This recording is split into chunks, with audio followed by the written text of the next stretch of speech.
Hi, good morning. இன்றைக்கி நம்ம ஈஸியாக எப்படி கம்போஸ்ட் பண்ணுறதுன்னு பார்க்கலாம். இங்கே பாருங்கள், இது வந்து பார்சல் கவர் தான். என்கிட்ட பாட் எதுவும் இல்லைன்றதுனால நான் இந்த மாதிரி கவரில் தான் நிறைய குட்டி குட்டி ஹோல்ஸ் போட்டு வச்சுருந்து இதில் தான் நான் கம்போஸ்ட் பண்ணி வச்சுருக்கேன். பாருங்கள், இது வந்து கரெக்டாக 45 days ஆகுது. 1.5 மாதம் ஆயிடுச்சு. எவ்வளோ மக்கி எருவாக மாறி இருக்குன்னு பாருங்கள். என்கிட்ட இருந்த பழைய மண்ணை மட்டும்தான் நான் போட்டு மூடி வச்சுட்டு வந்தேன். டெய்லி கிடைக்கிற வேஸ்ட்டை டெய்லி கொண்டு வந்து போட்டு பாருங்கள். இதில் எவ்வளோ சூப்பராக வந்திருக்கு. எல்லாமே மக்கி இருக்கு. நிறைய பேருக்கு புழுக்கள்லாம் வருது சொல்கிறீங்க. எனக்குமே புழுக்கள் வந்துச்சு. நான் வந்து சேர்த்து வச்சு பண்ணலான்னு சொல்லிட்டு வெஜிடபிள்ஸ் வேஸ்ட்டெல்லாம் சேர்த்து வச்சுருந்தப்போ புழு வந்துச்சு. புழு வந்தாலுமே அதை வந்து நம்ம ஒன்றும் தூக்கி போட்டணுன்னு ஒன்றும் கிடையாது. அது மேலே வந்து நல்லா நிறைய மண்ணை போட்டு மூடி விட்டுருங்க. ஒரு வாரத்துக்கு கண்டுக்காதீங்க. அப்படி விட்டிங்கன்னா ஃபுல்லாக மக்கிடுது. புழு எல்லாம் இருந்த இடம் இல்லாமல் எல்லாம் செத்து போயிடுது. பாருங்கள், எதுவுமே இல்லை. ஈஸியாக கம்போஸ்ட் ரெடி ஆயிடுச்சு. என்ன மண் இருக்கோ அதை வச்சு தான் நான் போட்டேன். பழைய மண் தான். இது பூத்து முடிஞ்ச செடி வந்து நான் மாற்றும்போது அந்த பழைய மண்ணை எடுத்து தான் போட்டு நான் கம்போஸ்ட் பண்ணியிருக்கேன். பாருங்கள், அடி வரைக்கும் நான் தோண்டி காட்டுறேன். எதுவுமே இல்லை, எல்லாமே மக்கியிருக்கு. இந்த கருவேப்பிலை குச்சி மட்டும்தான் மக்காமல் இருக்குது. இன்னும்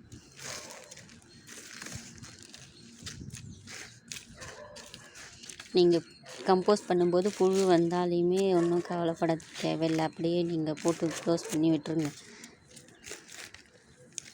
உங்கள்கிட்ட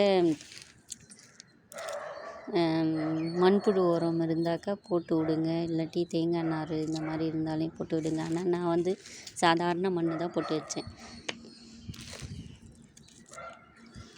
ஐயோ, புழு வந்துடுச்சு. என்னால் நான் ஃபீல் பண்ணல. அதை எப்படி மாற்றலாம் திருப்பியும் அப்படின்னு சொல்லிட்டு தான் மண்ணை போட்டு மூடி வச்சேன்.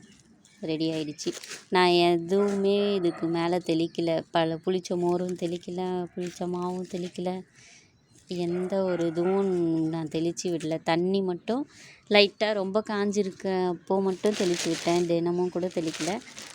ஆனால் நல்லாவே ரெடி ஆகிடுச்சு. நான் இதில் தான் திரும்பவும் ரெடி பண்ண போகிறேன். வேறு மண் இல்லை என்கிட்ட. அதனால் நான் இதையே எடுத்து போட்டு நான் கம்போஸ்ட் பண்ண போகிறேன். இதுலேயே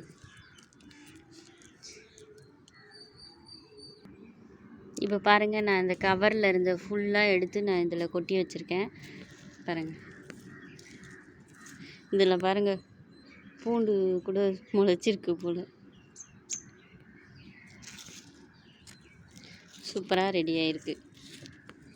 உங்கள்கிட்ட என்ன மண் இருக்கோ அதை போட்டு நீங்கள் ஈஸியாக கம்போஸ்ட் பண்ணுங்கள். நீங்கள் ஒரு வாரம் அப்படியே சேர்த்து வச்சிங்கன்னா கண்டிப்பாக புழு வரதான் வருது. அதனால் நீங்கள் முடிஞ்ச அளவுக்கு டெய்லி கிடைக்கிறத எடுத்து போட்டுருங்க. இல்லாட்டி அப்படியே ஒரு மாடியிலே ஒரு நிழலான இடத்துல வந்து 2 நாள் அப்படியே ஆற வச்சு எடுத்து வச்சுடுங்க. அப்புறமா அந்த மாதிரி எடுத்து சேர்த்து வச்சு செஞ்சிங்கன்னா புழு வந்து வராது.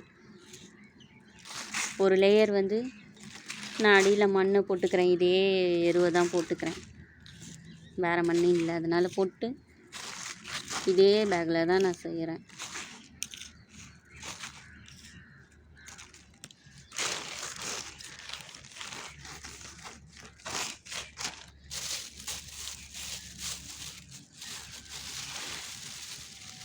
பாருங்க,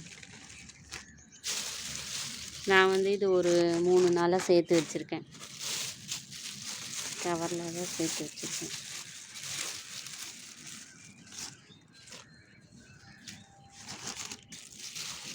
எல்லாமே இருக்குது இதில்.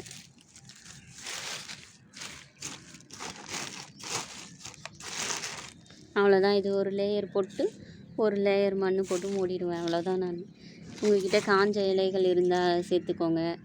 அப்புறமா களை செடிகள் எல்லாம் கார்டன் க்ளீன் பண்ணும்போது வர செடியெல்லாம், பூச்சி இல்லாத செடிகள் எல்லாம் எடுத்து போட்டுக்கலாம்.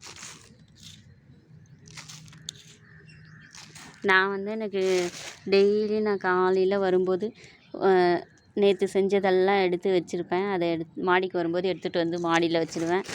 அடுத்த நாள் காலையில் போட்டு வச்சுட்டு போயிடுவேன். இப்படி தான் நான் பண்ணுறேன்.